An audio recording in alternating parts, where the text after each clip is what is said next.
ನಮಸ್ಕಾರ ವೀಕ್ಷಕರೇ. ಎನ್ಡಿಎ ಮೈತ್ರಿಕೂಟವನ್ನ ಉದುರಿಸ್ತೀವಿ ಅನ್ನೋ ಮಾತುಗಳು ಇತ್ತೀಚೆಗೆ ಕಡಿಮೆಯಾಗಿದೆ.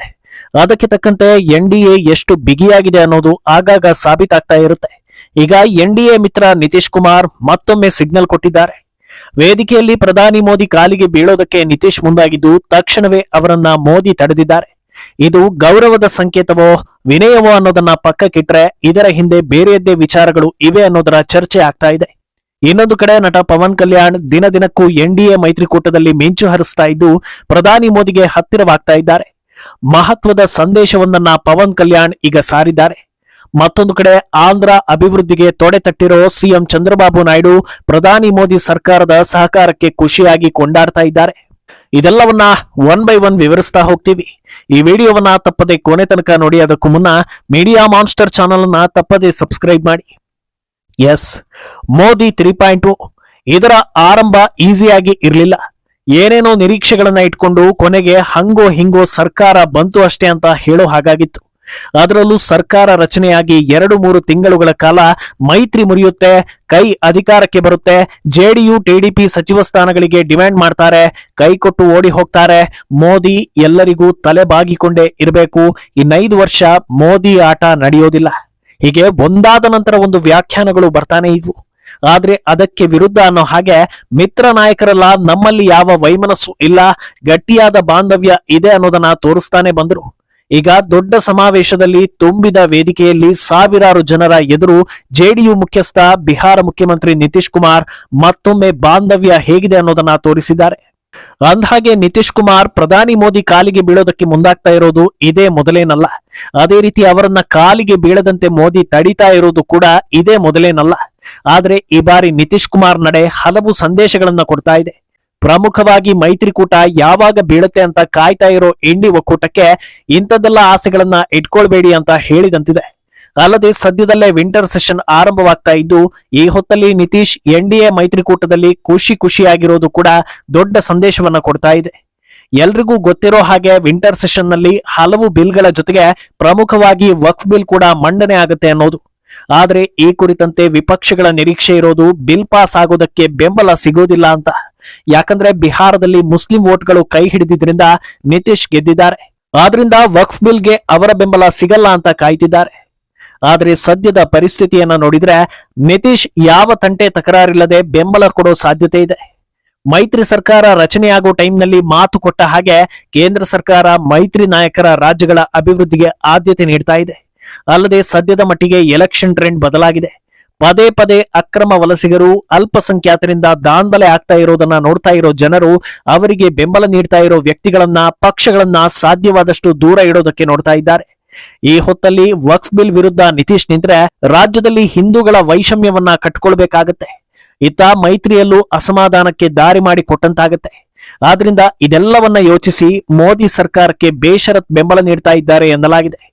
ಅದು ಅಲ್ಲದೆ ಮೊನ್ನೆಯಷ್ಟೇ ವಕ್ಫ್ ಬಿಲ್ ಜಾರಿ ಬಗ್ಗೆ ಗೃಹ ಸಚಿವ ಅಮಿತ್ ಶಾ ಹಿಂಟ್ ಕೊಟ್ಟಿದ್ದಾರೆ. ಎಲ್ಲಾ ರೀತಿಯಲ್ಲೂ ಕನ್ಫರ್ಮ್ ಆದ ಬಳಿಕವೇ ಶಾ ಹೇಳಿರೋದು ಅನ್ನೋ ನಿಟ್ಟಿನಲ್ಲೂ ಕೂಡ ಚರ್ಚೆಗಳಾಗ್ತಾ ಇದೆ.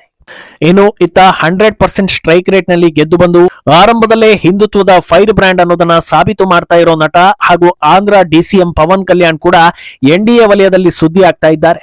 ಮಹಾರಾಷ್ಟ್ರ ಚುನಾವಣೆ ಹಿನ್ನೆಲೆ ಪ್ರಚಾರಕ್ಕೆ ಪವನ್ ಕಲ್ಯಾಣ್ ಎಂಟ್ರಿ ಆಗಲಿದೆ ಅನ್ನೋ ನ್ಯೂಸ್ ಸಿಗ್ತಾ ಇದೆ.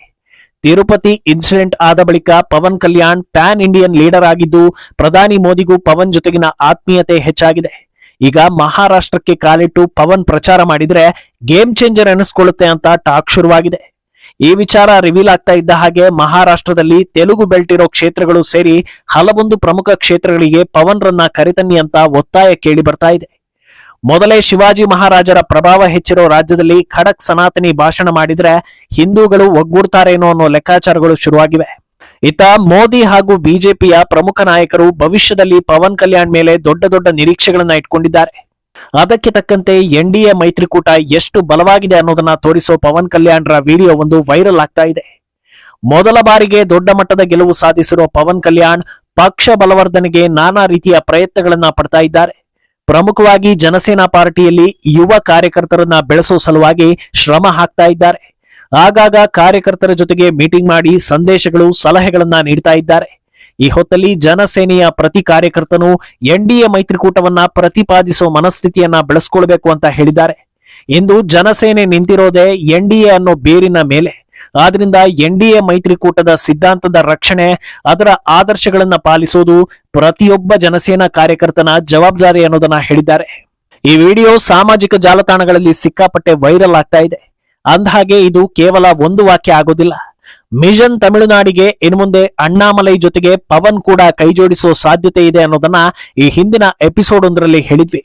ಅಂತ ದಿನ ಅಧಿಕೃತವಾಗಿ ಬಂತು ಅಂದ್ರೆ ಅದಕ್ಕೆ ಏನೆಲ್ಲ ತಯಾರಿಗಳು ಬೇಕು ಅನ್ನೋದನ್ನ ಈಗಿಂದಲೇ ಮಾಡ್ಕೊಳ್ಬೇಕು ಅನ್ನೋ ನಿಟ್ಟಿನಲ್ಲಿ ಪವನ್ ಕಾರ್ಯವೈಖರಿ ಕಾಣಿಸ್ತಾ ಇದೆ.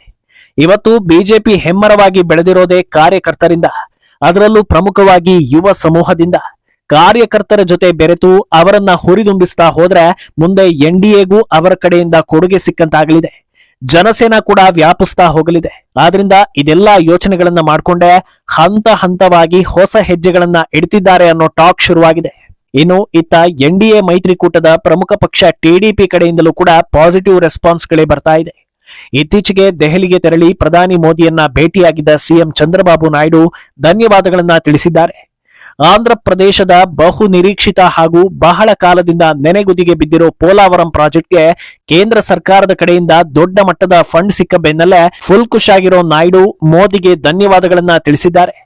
ಇದೇ ವೇಳೆ ಮುಂಬರೋ ದಿನಗಳಲ್ಲಿ ಆಂಧ್ರದಲ್ಲಿ ಆಗೋ ಹಲವು ಪ್ರಾಜೆಕ್ಟ್ಗಳ ಬಗ್ಗೆ ಚರ್ಚೆ ನಡೆದಿದ್ದು ಪ್ರಧಾನಿ ಮೋದಿ ಕಡೆಯಿಂದ ಬೆಂಬಲದ ಸಿಗ್ನಲ್ ಸಿಕ್ಕಿದೆ. 2047ಕ್ಕೆ ಕೇಂದ್ರ ಸರ್ಕಾರ ವಿಕಸಿತ ಭಾರತದ ಕನಸನ್ನ ಹೊಂದಿದೆ. ಅದೇ ಹೊತ್ತಿಗೆ ಇತ್ತ ಸ್ವರ್ಣ ಆಂಧ್ರ ಸಂಕಲ್ಪ ಕೂಡ ಈಡೇರಲಿದೆ ಅಂತ ಚಂದ್ರಬಾಬು ನಾಯ್ಡು ಭರವಸೆ ಕೊಟ್ಟಿದ್ದಾರೆ. ಅಲ್ಲದೆ ಆಂಧ್ರದ ರಾಜಧಾನಿ ಅಮರಾವತಿಯ ಅಭಿವೃದ್ಧಿಗೂ ಕೂಡ ಮೋದಿ ಸರ್ಕಾರ ಸಹಾಯ ಹಸ್ತ ನೀಡ್ತಾ ಇರೋದು ಚಂದ್ರಬಾಬು ನಾಯ್ಡುಗೆ ಸಂತಸವನ್ನ ತರ್ತಾ ಇದೆ. ಆದ್ರಿಂದ ಎನ್ಡಿಎ ಮೈತ್ರಿ ಗಟ್ಟಿಯಾಗಿರೋದು ಪದೇ ಪದೇ ಸಾಬೀತಾಗ್ತಾ ಇದೆ.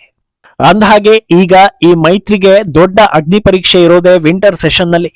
ಸದ್ಯದ ಎಲ್ಲಾ ಬೆಳವಣಿಗೆಗಳ ಪ್ರಕಾರ ಯಾರು ಕೂಡ ಎನ್ಡಿಎ ಬಗ್ಗೆ ಅಸಮಾಧಾನವನ್ನ ಹೊರ ಹಾಕ್ತಾ ಇಲ್ಲ. ಇನ್ನು ಸದ್ಯದ ಬೆಳವಣಿಗೆಗಳಾದ್ರೂ ಅಷ್ಟೇ ಪ್ರಮುಖವಾಗಿ ಬಿಜೆಪಿಗೆ ಪೂರಕವಾಗ್ತಾ ಇರೋ ವಾತಾವರಣ ಇರೋದ್ರಿಂದ ಯಾರು ಕೂಡ ಅದರ ವಿರುದ್ಧ ದಿಕ್ಕಿಗೆ ಹೋಗೋದಕ್ಕೆ ಇಷ್ಟಪಡೋದಿಲ್ಲ. ವಿಂಟರ್ ಸೆಷನ್ ನಲ್ಲಿ ಅಂದುಕೊಂಡಂತೆ ಎಲ್ಲಾ ಬಿಲ್ಗಳು ಪಾಸ್ ಆಯ್ತು ಅಂದ್ರೆ ಮೋದಿ 3.0ದ ವೇಗವನ್ನ ತಡೆಯೋದಕ್ಕೆ ಯಾರಿಂದಲೂ ಸಾಧ್ಯವಿಲ್ಲ ಅನ್ನೋದು ಕನ್ಫರ್ಮ್ ಆಗುತ್ತೆ.